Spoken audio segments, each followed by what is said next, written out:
Good morning बच्चों। तो हम लोग सुभद्रा कुमारी चौहान तक कंप्लीट कर लिए थे। आज हमें पढ़ना है मैथिली शरण गुप्त, जो द्विवेदी काल के प्रमुख कवियों में से एक हैं और इन्हें राष्ट्रवादी कवि भी कहा जाता है। ठीक, तो इनकी एक रचना है भारत माता का मंदिर यह। ठीक, तो इसी रचना को हमें आज पढ़ना है। तो देखते हैं।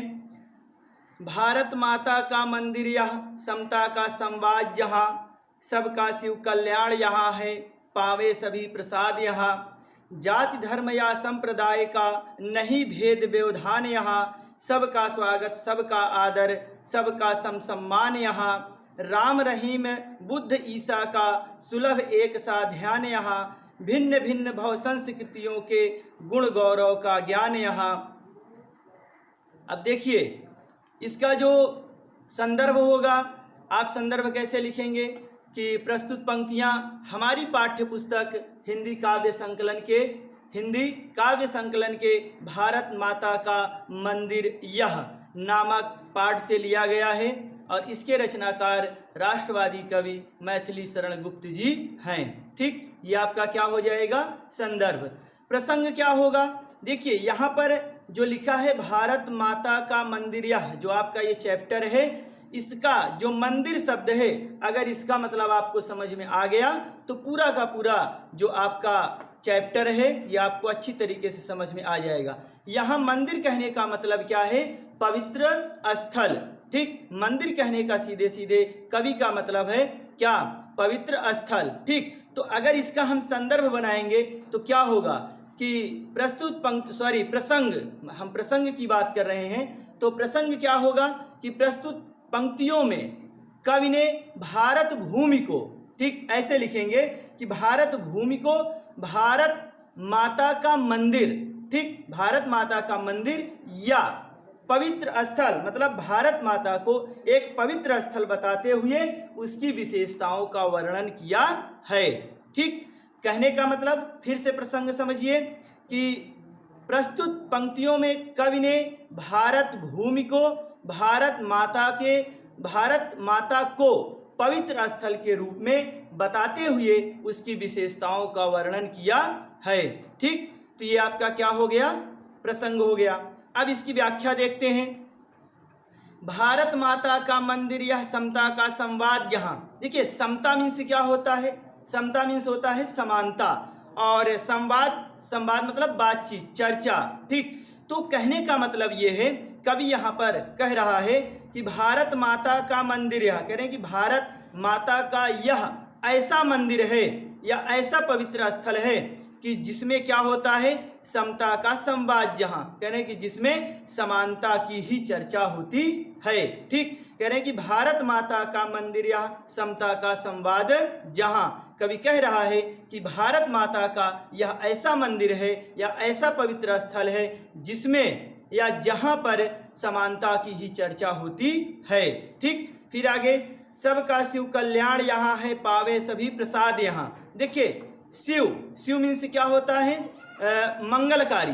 ठीक, शिव मीन्स क्या होता है, मंगलकारी। तो कवि कह रहा है कि यहाँ पर सभी की क्या है, मंगलकारी कल्याण की कामना की जाती है, मतलब मंगलकारी कल्याण की कामना की जाती है। अब पावे सभी प्रसाद यहाँ, कैसे प्रसाद की बात कर रहा है कवि, यहाँ पर कवि जो कह रहा है वो परम सुख रूपी प्रसाद की बात यहाँ पर कर रहा है। मतलब यहाँ पर भारत माता के मंदिर में, मतलब जो भारत भूमि है, यहाँ पर सभी को क्या होता है, परम सुख प्राप्त होता है। ठीक, कैसे, कह रहे हैं कि पावे सभी प्रसाद, यहाँ कवि कह रहा है कि और यहीं पर सभी को परम सुख रूपी प्रसाद की भी प्राप्ति होती है। ठीक, तो आगे देखते हैं।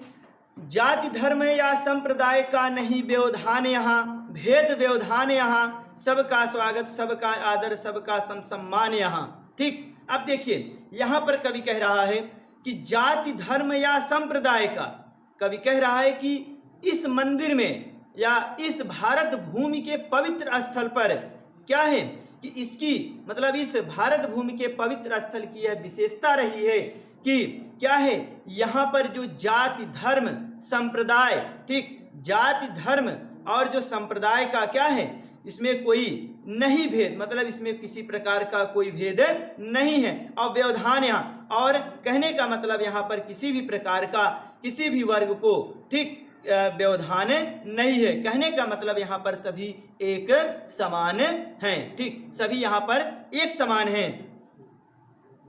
फिर से, जाति धर्म या संप्रदाय का नहीं भेद व्यवधान। यहाँ कवि कह रहा है कि इस मंदिर की यह विशेषता है, इस मंदिर की यह विशेषता है कि यहाँ पर जाति धर्म या संप्रदाय का कोई भेदभाव नहीं है। और क्या है, व्यवधान यहाँ, और व्यवधान कहने का मतलब कि किसी भी वर्ग को, किसी भी जाति को यहाँ पर कोई व्यवधान या कोई समस्या नहीं है, सभी यहाँ पर एक समान हैं, ठीक। आगे देखते हैं, सबका स्वागत, सबका आदर, सबका सम्मान। यहाँ कवि कह रहा है कि सभी का यहाँ पर इस भारत भूमि पर सभी का स्वागत है और सभी का आदर भी है। सबका सम्मान यहाँ, और सभी को क्या होता है, सम मतलब बराबर, और सम्मान कह रहे कि और सभी को यहाँ पर बराबर सम्मान भी प्राप्त होता है, ठीक। कह रहे हैं कि सबका स्वागत, सबका आदर, सबका सब सम्मान। यहाँ कभी कह रहा है कि सभी का स्वागत है, सभी का आदर है, सबका सब सम्मान यहाँ, और सभी को बराबर सम्मान भी प्राप्त होता है। आगे, राम रहीम बुद्ध ईसा का सुलभ एक सा ध्यान। यहाँ भिन्न भिन्न भाव संस्कृतियों के गुण गौरव का ज्ञान। यहाँ अब देखिए, यहाँ पर कवि कह रहा है कि किसी भी संप्रदाय को मानने वाला हो, कह रहे हैं कि कोई भी व्यक्ति किसी भी संप्रदाय को मानने वाला हो, चाहे हिंदुओं के इष्ट देव श्री रामचंद्र जी हों, और चाहे मुस्लिम, ठीक, मुस्लिमों के क्या हों, इष्ट देव रहीम हों, चाहे बौद्ध धर्म के इष्ट देव बुद्ध हों, चाहे ईसा का, और चाहे ईसाइयों के इष्ट देव ईसा मसीह हों, क्या है, सुलभ एक सा ध्यान। यहाँ सुलभ मतलब होता है कि एक बराबर, मतलब बराबर, ठीक। कह रहे हैं कि सभी के स्वरूप का यहाँ पर क्या होता है, बराबर चिंतन किया जाता है, सबका बराबर ध्यान किया जाता है, ठीक। फिर से देखिए, राम रहीम बुद्ध ईसा का सुलभ एक सा ध्यान। यहाँ कवि कह रहा है कि यहाँ पर किसी भी संप्रदाय, चाहे कोई भी संप्रदाय को मानने वाला हो, वो चाहे क्या हो, हिंदुओं के इष्ट देव श्री रामचंद्र जी को मानने वाला हो, चाहे मुस्लिमों के इष्ट देव रहीम को मानने वाले हों, ठीक, रहीमदास नहीं लिखिएगा, रहीम को मानने वाले हों, और चाहे बौद्ध धर्म के इष्ट देव बुद्ध को मानने वाले हों, और ईसाइयों के इष्ट देव ईसा मसीह को मानने वाले हों, सुलभ एक सा ध्यान। यहाँ ठीक, सभी के स्वरूप का यहाँ पर बराबर चिंतन किया जाता है। ठीक, भिन्न भिन्न बहु संस्कृतियों के गुण गौरव का ज्ञान। यहाँ कभी कह रहा है कि भिन्न भिन्न बहु संस्कृतियों के, कभी कह रहा है कि अलग अलग संस्कृतियों के जो जितने भी गुण हैं, ठीक, भिन्न भिन्न बहु संस्कृतियों के गुण, ठीक, कह रहे हैं कि अलग अलग संस्कृतियों के जो गुण हैं, तो क्या होता है कि जिनके द्वारा संपूर्ण संसार के मर्म, मतलब उसके भेद को अलग अलग क्या करता है, अलग अलग रूपों में संचित करता है, उसको अलग अलग रूपों में रखता है। तो गौरव का ज्ञान यहाँ, और कह रहे हैं कि वे सभी क्या हैं, इसी भारत माता के मंदिर में क्या हैं, एकत्र हैं। कहने का मतलब है कि इसी भारत भूमि पर सभी संस्कृतियों का समावेश है। ठीक, फिर से इसको देखते हैं, भिन्न भिन्न बहु संस्कृतियों के गुण गौरव का ज्ञान। यहाँ कभी कह रहा है कि अलग अलग संस्कृतियों के, ठीक, अलग अलग संस्कृतियों के जो गुण हैं, ठीक, जो गुण हैं और जिनके द्वारा संपूर्ण संसार का भेद क्या होता है, भेद को अलग अलग रूपों में संचित किया जाता है, ठीक, संचित किया जाता है, वो क्या है, वो इसी भारत माता के मंदिर में एकत्र है। कहने का भाव क्या है, अर्थात अर्थात करके लिखेंगे, ठीक, अर्थात समस्त संस्कृतियों का समावेश इसी भारत भूमि पर है, ठीक। फिर आगे, नहीं चाहिए बुद्धि बैर की,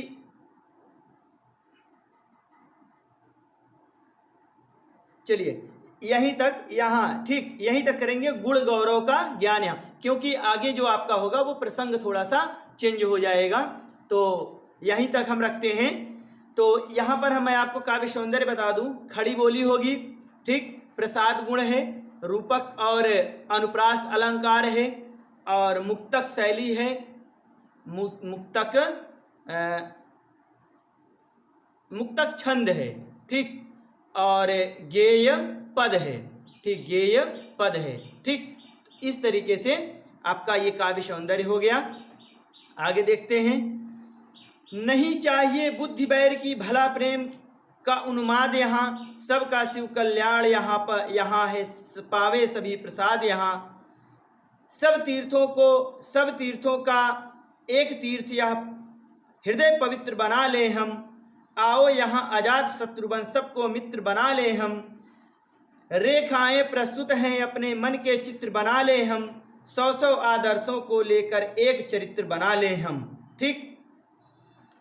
अब यहाँ पर क्या है, यहाँ पर कवि कह रहा है कि ऐसे लिखेंगे कि प्रस्तुत पंक्तियों में कवि ने लोगों से भारत माता के मंदिर, मतलब जो भारत भूमि है, ठीक, इसके जो गुण हैं इसको अपने जीवन में चरितार्थ, उसके जीवन चरित्र को अपने में उतारने की बात कही है, ठीक। कहने का मतलब यह है कि प्रस्तुत पंक्तियों में कवि ने भारत भूमि या इस पवित्र मंदिर का जो गुण है उसके गुणों को अपने जीवन चरित्र में हमें उतारना चाहिए, ठीक। ये आपका क्या होगा, प्रसंग होगा। आगे देखते हैं इसकी व्याख्या।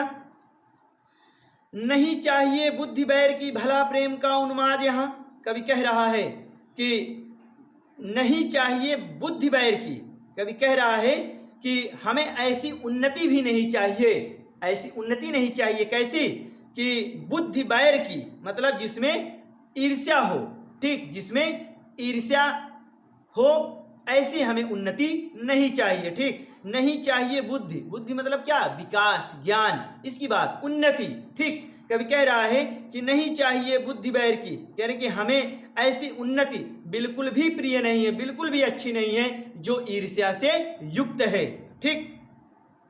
भला प्रेम का उन्माद यहाँ, और कह रहे हैं कि इधर क्या है, जो भारत माता का मंदिर है यहाँ पर क्या है कि भला प्रेम का उन्माद, यहाँ मतलब कह रहे हैं कि यहाँ पर हमेशा तो प्रेम की ही भावना बहती है, यहाँ पर प्रेम की ही भावना प्रवाहित होती है, सबका शिव कल्याण यहाँ है, पावे सभी प्रसाद। यहाँ कवि कह रहा है कि क्या है कि ये क्या है, जो भारत माता का मंदिर है, ठीक, जो भारत माता का मंदिर है ये क्या है, यह एक मतलब यह परम मंगलकारी और सबका कल्याण करने वाला है, पावे सभी प्रसाद। यहाँ और कह रहे हैं, कवि कह रहा है कि और यहीं पर सभी को परम सुख रूपी प्रसाद की प्राप्ति होती है, ठीक। अब देखिए, नहीं चाहिए बुद्धि बैर की, भला प्रेम का उन्माद। यहाँ कवि कह रहा है कि हमें ऐसी उन्नति नहीं चाहिए, हमें ऐसी उन्नति नहीं चाहिए जो ईर्ष्या से युक्त हो। अब भला प्रेम का उन्माद, यहाँ कह रहे हैं कि और प्रेम का अत्यधिक उन्माद या अनुराग यहाँ पर भरा पड़ा हुआ है, ठीक। सबका शिव कल्याण यहाँ है, पावे सभी प्रसाद। यहाँ कवि कह रहा है कि और यहीं पर सभी को क्या होता है, परम सुख रूपी प्रसाद की प्राप्ति होती है, क्योंकि सबका शिव कल्याण, यहाँ करें क्योंकि यहीं पर सभी के मंगलकारी कल्याण की कामना की जाती है, ठीक।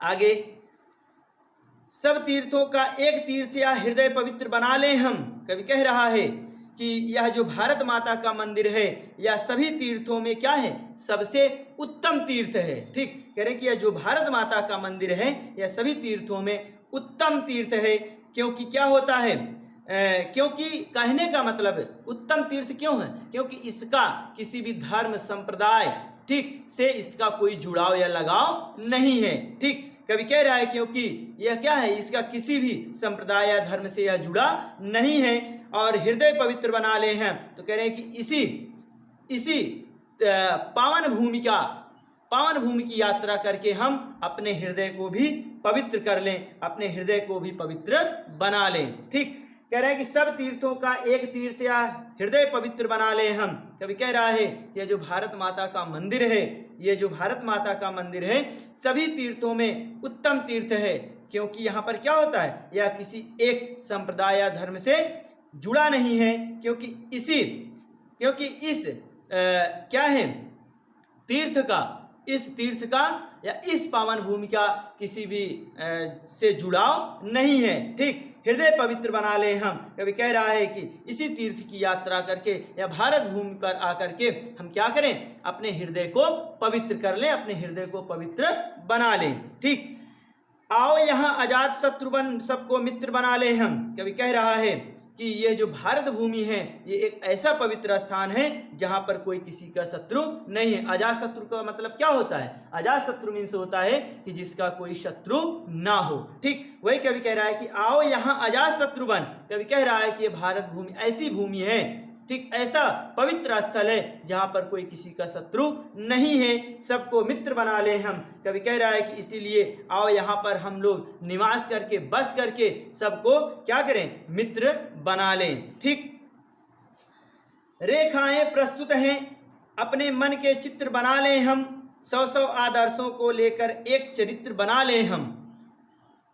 अब देखिए, रेखाएं प्रस्तुत हैं, कभी कह रहा है कि रेखाएं प्रस्तुत हैं। कभी कह रहा है कि यहाँ पर जो रेखाओं के रूप में क्या है, अपने मन के चित्र बना ले हम। अब देखिए कौन से चित्र की बात कर रहा है कवि, यहाँ पर जो भारत भूमि की क्या है सबसे बड़ी विशेषता, सबके मंगलकारी कल्याण की जो भावना है उसकी बात यहाँ पर कवि कर रहा है कि रेखाएं प्रस्तुत हैं। कौन सी रेखाओं की बात कर रहा है, कल्याणकारी मंगलकारी कल्याण की जो रेखाएं हैं इसकी बात कवि यहाँ पर कर रहा है। कैसे रेखाएं प्रस्तुत हैं, कवि कह रहा है कि यहाँ पर रेखाओं के रूप में क्या है, कल्याणकारी और जो मंगलकारी इच्छाओं के जो चित्र हैं, ठीक, मन के मतलब जो हमारी इच्छाओं के चित्र हैं उसको अपने मनोभाव में, अपने हृदय में उसको हम पूर्ण कर लें, उसको अपने हृदय में बसा लें।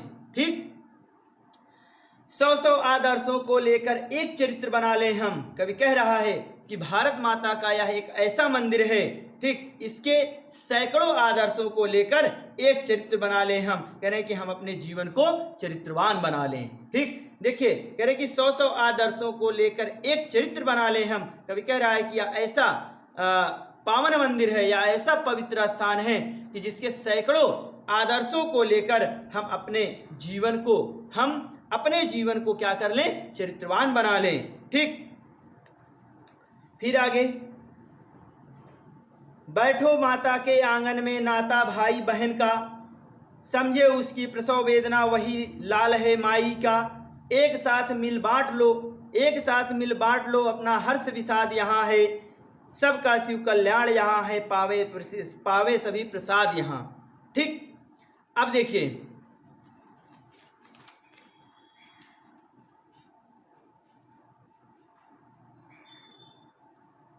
चलिए आगे देख लेते हैं, इसका वही प्रसंग बनेगा जो ऊपर वाले का है। ठीक, देखते हैं, बैठो माता के आंगन में नाता भाई बहन का। कवि कह रहा है कि यहाँ पर जो निवास करने वाले लोग हैं, ठीक, कह रहे हैं कि यहाँ पर जो निवास करने वाले लोग हैं उनको संबोधित करते हुए कवि कह रहा है कि बैठो माता के आंगन में। कह रहे हैं कि आइए इस भारत भूमि के इस पवित्र भूमि पे क्या करिए, आंगन में बैठिए। ठीक, मतलब कह रहे हैं कि आइए माँ के इस आंगन में बैठिए। तो किस माँ की बात कर रहा है, भारत माँ की बात यहाँ पर कवि कर रहा है। कह रहे हैं कि भारत माता के आंगन में आकर बैठिए। और नाता भाई बहन का, कवि कह रहा है कि हम सबका यहाँ पर जो रिश्ता है वो भाई बहन का रिश्ता है। कह रहे हैं कि यहाँ पर सबका, कह रहे हैं कि हम सबका यहाँ पर भाई बहन का ही रिश्ता है। समझे उसकी प्रसव वेदना वही लाल है माई का। कवि कह रहा है कि समझे उसकी प्रसव वेदना, कह रहे हैं कि जो भारत भूमि के या भारत माता के जो कष्टों को समझता है, जो उसके कष्टों को दूर करता है, जो उसके कष्टों को महसूस करता है, वही लाल है माई का। कह रहे हैं कि वही इस भारत भूमि का सच्चा पुत्र कहलाएगा। ठीक, कह रहे हैं कि जो भारत भूमि की समस्याओं को, उसके कष्टों को, उसके दुखों को जो महसूस करेगा, जो उसको दूर करेगा, वही लाल है माई का, वही भारत भूमि का सच्चा पुत्र कहलाएगा। ठीक, एक साथ मिल बांट लो अपना हर्ष विषाद। यहाँ कभी कह रहा है कि हम सभी का ये उद्देश्य है। ठीक, ये हम सभी का उद्देश्य होना चाहिए कि क्या कर लें, हर्ष, अपना हर्ष विषाद। यहाँ मतलब कह रहे हैं कि अपनी खुशी, और विषाद मतलब दुख।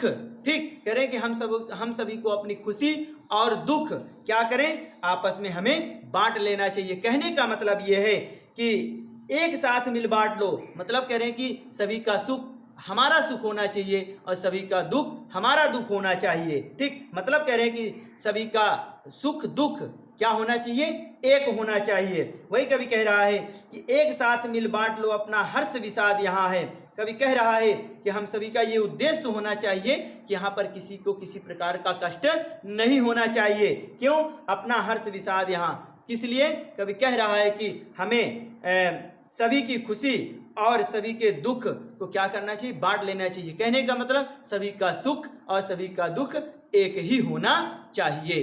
ठीक, आगे, सबका शिव कल्याण यहाँ है पावे सभी प्रसाद। यहाँ कभी कह रहा है कि यहीं पर हम सबका क्या है, सबका शिव कल्याण यहाँ है। कभी कह रहा है कि यहीं पर सभी की क्या होती है, मंगलकारी कल्याण की कामना की जाती है। और पावे सभी प्रसाद यहाँ, और यहीं पर सभी को परम सुख रूपी प्रसाद की क्या होती है, प्राप्ति होती है। ठीक, फिर आगे, मिला सेव्य का हमें पुजारी सकल काम उस न्यायी का, मुक्ति लाभ कर्तव्य यहाँ है एक एक अनुयायी का, कोटि कोटि कंठों से मिलकर उठे एक जयनाद। यहाँ सबका शिव कल्याण यहाँ है पावे सभी प्रसाद। यहाँ ठीक, अब कवि कह रहा है, यहाँ पर कवि भारत भूमि पर प्रसंग बता रहा हूँ। ठीक, कि भारत भूमि पर जन्म लेने वाले लोगों के धन्य होने की बात यहाँ पर कवि कह रहा है कि मतलब भारत भूमि पर जितने भी लोग जन्म लिए हैं उनका जीवन धन्य है। इसी बारे में यहाँ पर कवि चर्चा कर रहा है। मिला सेव्य का हमें पुजारी सकल काम उस न्यायी का। उस न्यायी का मतलब वो न्याय करने वाला कौन, ईश्वर की बात यहाँ पर कवि कर रहा है। ठीक, उस न्यायी का मतलब क्या है, उस ईश्वर की बात यहाँ पर कवि कर रहा है। ठीक, मिला सेव्य का हमें पुजारी, कवि कह रहा है कि हमारा ये परम सौभाग्य है। कवि क्या कह रहा है कि हमारा परम सौभाग्य है कि हमें भारत भूमि की सेवा करने का सुअवसर प्राप्त हुआ है। मिला सेव्य का हमें पुजारी। ठीक, मतलब किसकी बात कर रहे हैं कि मतलब मंदिर की पूजा करने के लिए हमें पुजारी नियुक्त किया गया है। ठीक, ये भावना यहाँ पर, तो दूसरे अर्थ में यहाँ पर मैंने पहले ही बताया है आपको कि जो भारत माता का मंदिर की बात की जा रही है वो पूरे के पूरे संपूर्ण भारत भूमि की, जो भारत भूमि का भारत माता का पवित्र स्थल है, भारत भूमि है, इसकी चर्चा यहाँ पर कवि कर रहा है। ठीक, तो मिला सेव्य का हमें पुजारी सकल काम उस न्यायी का। कवि कह रहा है कि हमारा ये परम सौभाग्य है, हमारा यह परम सौभाग्य है कि हमें भारत भूमि, ठीक, भारत भूमि की सेवा करने का अवसर प्राप्त हुआ, या भारत माता की सेवा करने का सुअवसर प्राप्त हुआ है, और सकल काम उस न्यायी का। और कह रहे हैं कि यह क्या है, उसी ईश्वर की क्या है, कृपा है। कह रहे हैं कि यह ईश्वर की हमारे ऊपर क्या है, कृपा है कि हमें यह सौभाग्य प्राप्त हुआ कि हम भारत माता की सेवा कर सकें। ठीक, मुक्ति लाभ कर्तव्य यहाँ है एक एक अनुयायी का, मुक्ति लाभ कर्तव्य यहाँ है। कवि कह रहा है कि यहाँ के प्रत्येक अनुयायी का जो कर्तव्य है, ठीक, वो क्या है, वह एक एक अनुयायी का। कह रहे कि मतलब प्रत्येक अनुयायी का यहाँ पर कर्तव्य यह है कि वह इस मौके का लाभ उठाकर मुक्ति प्राप्त करे। ठीक, कैसे, कह रहे हैं कि मुक्ति लाभ कर्तव्य यहाँ है एक एक अनुयायी का। कवि कह रहा है कि यहाँ के प्रत्येक अनुयायियों का यह कर्तव्य है कि वह इस अवसर का, इस शुभ अवसर का लाभ उठाकर क्या करें, मुक्ति प्राप्त करें। ठीक, कोटि कोटि कंठों से मिलकर उठे एक जयनाद। यहाँ कवि कह रहा है कि भारत माता के का जो ये पावन मंदिर है, भारत माता का ये जो पावन मंदिर है, इस मंदिर में क्या होता है, करोड़ों स्वर एक साथ मिलकर जय घोष करते हैं। यही ना, उठे एक जयनाद यहाँ, कोटि कोटि कंठों, कोटि कोटि मतलब करोड़ों गलों से, कंठ मीन्स क्या होता है, गला, लेकिन यहाँ गले की बात नहीं की जा रही है। ठीक, मतलब करोड़ों स्वरों में क्या होता है, यहाँ पर मिलकर जय घोष किया जाता है, अर्थात भारत माता की जय जयकार की जाती है। कह रहे कि कोटि कोटि कंठों से मिलकर उठे एक जयनाद। यहाँ कवि कह रहा है कि भारत माता के इस पावन मंदिर में करोड़ों स्वर एक साथ मिलकर जय घोष करते हैं। सबका शिव कल्याण यहाँ है, पावे सभी प्रसाद। यहाँ कवि कह रहा है कि इसी पावन मंदिर में सबके मंगलकारी कल्याण की कामना की जाती है, और पावे सभी प्रसाद यहाँ, और सभी को यहाँ पर परम सुख रूपी परम सुख रूपी प्रसाद की प्राप्ति होती है। ठीक, तो इस तरीके से आपका मैथिली शरण गुप्त भी क्या हुआ, कंप्लीट हुआ। आप इसकी व्याख्या अच्छे से कंप्लीट करेंगे। ठीक, हाँ, मैं आपको बार बार बता रहा हूँ और मुझे लगता है कि अभी तक आप लोग समझ नहीं पाए हैं। इस सेशन में मतलब सत्र 2020-21 का जो यूपी बोर्ड का एग्ज़ाम होने वाला है, आप लोगों को पढ़ाई ऐसे ही करनी पड़ेगी। हाँ, अगर बाद में मौका मिला तो क्या हो सकता है, बाद में अगर मौका मिला तो क्लासेस रेगुलर हो सकती हैं, लेकिन अभी तो कोई उम्मीद नहीं की जा सकती। तो आप लोग ये न सोचिए कि बाद में क्लास में भी पढ़ने का मौका मिलेगा। अगर मिलेगा तो आप लोगों के लिए और लाभ की बात होगी, और अगर नहीं मिलेगा तो आप यहाँ से तनिक भी चूक मत कीजिए। अगर यहाँ से चूक गए तो फिर बाद में आपको फिर इसी वीडियो को क्या करना होगा, यहीं से देखना होगा। ठीक, तब क्या होगा, जो काम हमें आज कर लेना है वो काम हम जाकर 4 महीने बाद करेंगे। तो उससे बेहतर क्या है कि हम अभी से अपने वर्क को कंप्लीट करते रहें। ठीक, ये ना सोचिए कि बाद में क्लासेस क्या है, रेगुलर हो जाएंगी। अगर हो जाएंगी तो आप लोगों के लिए और अच्छी बात है। अगर नहीं हो पाती हैं तो आपको फिर से वीडियो देखना पड़ेगा, और जितने बच्चे वीडियो देख रहे हैं वो तो आगे जाएंगे ही जाएंगे, और जो इस लापरवाही में छोड़ देंगे तो वो काफ़ी पीछे चले जाएंगे। फिर उनके पास क्या है, और सब्जेक्ट्स का भी बोझ बढ़ता जाएगा। ठीक, तो आप लोगों के पास ये मौका है कि आप इस मौके को हाथ से न जाने दें। ठीक, मिलते हैं हम अगले वीडियो में। केदारनाथ सिंह से नदी आपका एक छोटा सा चैप्टर है, फिर उसके बाद एक दिन का युवा जंगल और भाषा एकमात्र अनंत है, फिर श्याम नारायण पांडे जी हैं। ठीक, हल्दी घाटी, इसको कंप्लीट करके आपका क्या होगा, काव्य पूरा का पूरा कंप्लीट होगा। मतलब 3 दिन का वीडियो आपका काव्य में और बचा है। इसके बाद हम क्या करेंगे, अनिवार्य संस्कृत शुरू करेंगे। अनिवार्य संस्कृत जैसे ही शुरू करेंगे उसी के साथ साथ हम क्लास 10th की संस्कृत भी शुरू करेंगे। ठीक, तो वहाँ से भी आप क्या करेंगे, उसको कंप्लीट करेंगे। तो धीरे धीरे आपका बोझा बढ़ने वाला है। तो अभी तो हिंदी चल रहा है, बाद में आपका संस्कृत भी चलेगा, उसके बाद 8 दिन बाद आपका इंग्लिश फिर से कंटिन्यू हो जाएगा। ठीक, तो हम मिलते हैं अगले वीडियो में, तब तक आप इसको क्या करेंगे, कंप्लीट करेंगे। ठीक।